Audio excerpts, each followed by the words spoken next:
네, 코로나19 통합 뉴스룸 정원 뉴스입니다. 대선이 끝나고 첫 주말인 오늘 윤석열 당선인은 공개 일정 없이 새 정부의 밑그림을 그릴 인수위 구상에 속도를 내고 있습니다. 내일쯤 인수위원장을 선임할 것으로 알려졌는데요. 한승현 기자의 보도입니다. 윤석열 대통령 당선인은 오늘 별다른 외부 일정을 잡지 않고 인수위 구상에 집중하고 있습니다. 국민의힘은 윤 당선인이 오늘 공개 일정 없이 인수위 인선안을 점검하고 향후 국정 운영안을 구상한다고 밝혔습니다. 빠른 인수위 출범을 공언했던 윤 당선인, 인수위원장과 부위원장 인선을 내일 오후쯤 발표할 계획입니다. 주말을 쉬지 않고 열심히 연락을 드리고 또 대상자들에 대한 설득과 이런 허락을 맡아서 20여 명의 인수위원 인사는 다음 주 중에 마무리해 인수위 출범은 다다음 주로 일정을 잡고 있습니다. 인수위 조직도 발표됐습니다. 기획조정과 외교안보, 정무사법행정, 경제, 과학기술교육, 사회복지문화 등 7개 분과로 꾸려집니다. 국민통합을 위해 국민통합특별위원회를 두고 코로나 TF와 청와대 개혁 TF가 꾸려집니다. 청와대 TF는 집무실을 광화문 청사로 옮기는 작업을 준비합니다. 당선인 집무실과 인수위 사무실은 서울 통이동 금융감독원 연수원과 삼청동 금융연수원으로 정했습니다. 윤 당선인은 인수위 구성을 도울 비서실부터 인선을 진행 중으로 총괄 보좌역에 이철규, 대변인에는 김은혜 의원이 임명됐습니다. KBS 뉴스 한승현입니다. 네, 울진 삼척 산불이 발생한 지 9일째로 접어들었습니다. 산림당국은 진화율이 85%를 보이고 있다며 오늘 울진과 삼척 경계에 있는 응봉산 주불 진화에 총력을 기울이고 있습니다. 현장에 나가 있는 취재기자 연결합니다. 윤희정 기자, 네, 지금 산불 상황 어떻습니까? 네, 말씀하신 대로 이곳 경북 울진과 강원도 삼척 경계에 있는 응봉산의 주불이 좀처럼 잡히지 않고 있습니다. 산림당국은 오후에 조금 강한 난동 폭풍이 불 것으로 예상해 기상 여건이 나쁘지 않은 데다 내일 화재 현장에 5에서 10mm의 비가 예보된 만큼 오늘 안으로 응봉산 주불을 잡겠다는 목표를 세웠습니다. 응봉산은 산세가 험해 일반 진화대원들이 접근할 수 없는 만큼 세 구역으로 나눠져 진화 작업이 펼쳐지고 있습니다. 상공에는 진화 헬기 80여 대가 투입됐고 지상에서는 특수 진화대와 축전사 등 360여 명이 투입돼 진화 작업을 벌이고 있습니다. 다만 불세력이 강해 헬기 진화로 세력을 어느 정도 줄인 뒤에 헬기에서 줄을 타고 내려가는 레페를 통해 인력을 투입하고 있습니다. 금강송 군락지 인근 소광리 잔불 정리에도 해병대 200명 등 600여 명을 투입했습니다.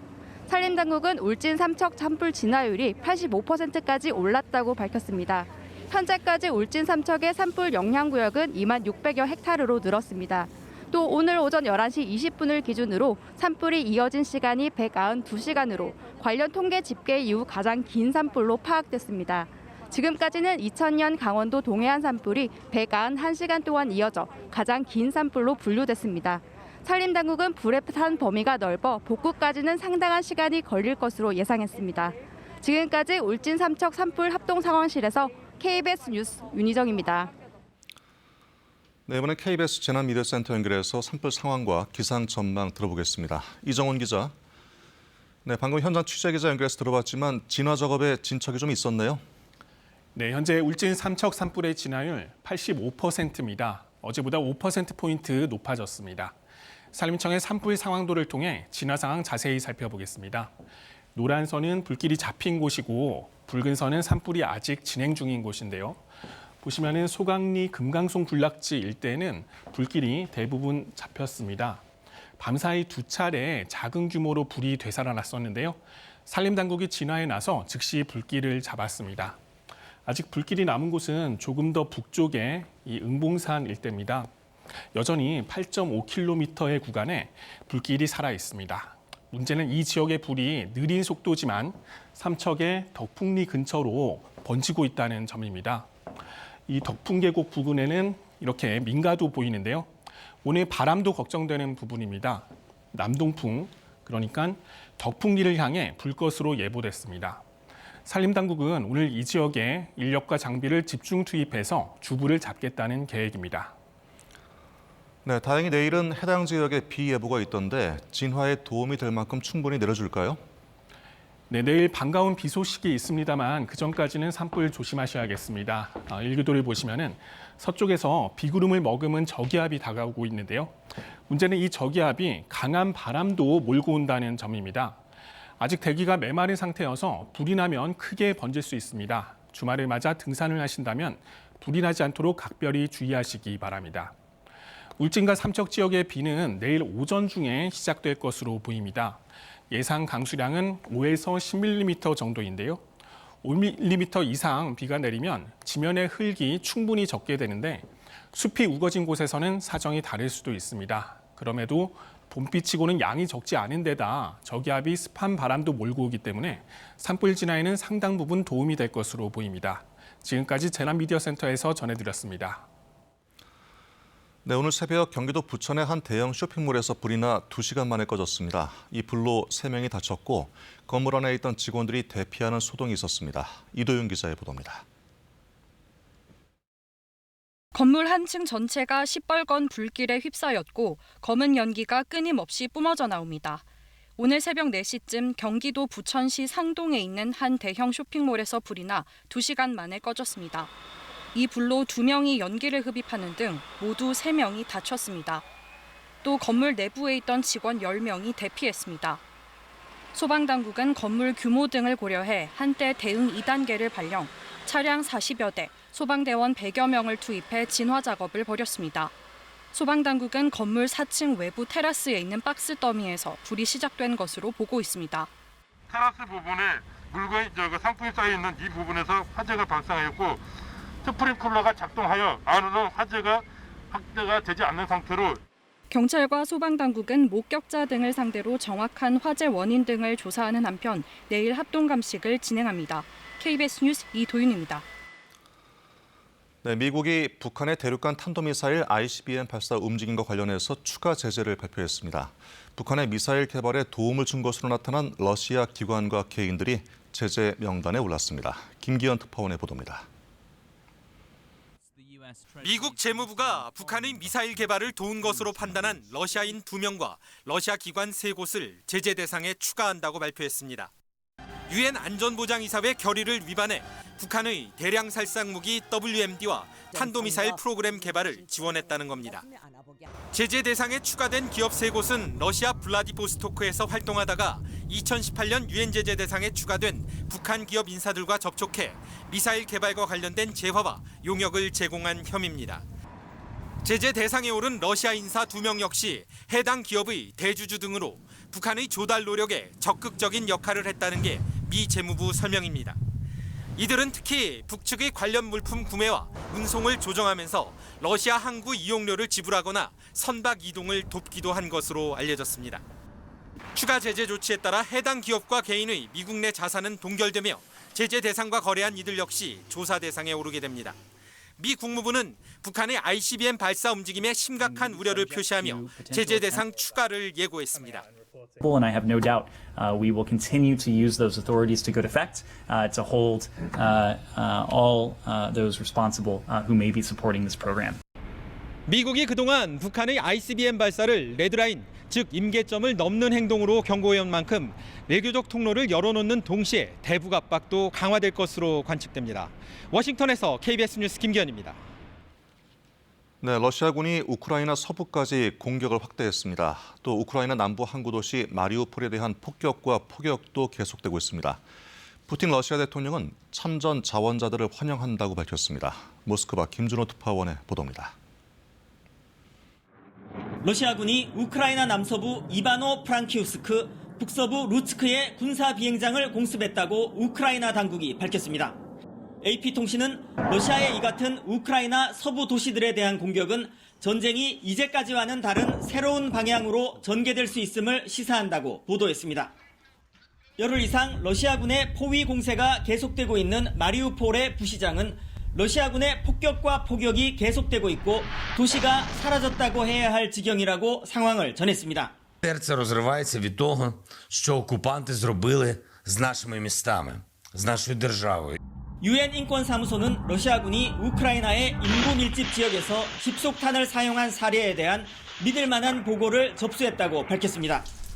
또 세계보건기구 WHO는 우크라이나 의료시설 등에 대한 공격만 29건에 달한다고 확인했습니다. 푸틴 러시아 대통령은 우크라이나군과 싸우려는 자원자들을 환영해야 한다고 말했습니다. Надо пойти им навстречу и помочь им перебраться в зону боевых действий. 쇼이구 러시아 국방장관은 중동 출신 16,000명을 포함해 많은 자원자가 도울 준비가 돼 있다고 보고했습니다. 우크라이나 외무부는 러시아군과의 전투에 참전하기 위해 우크라이나로 온 외국인 의용군이 지난 6일 기준 약 2만 명이라고 밝힌 바 있습니다. 한편 러시아 통신규제당국은 최근 페이스북과 트위터에 대한 접속을 차단한 데 이어 인스타그램에 대한 접속 또한 제한할 것이라고 밝혔습니다. 모스크바에서 KBS 뉴스 김준호입니다.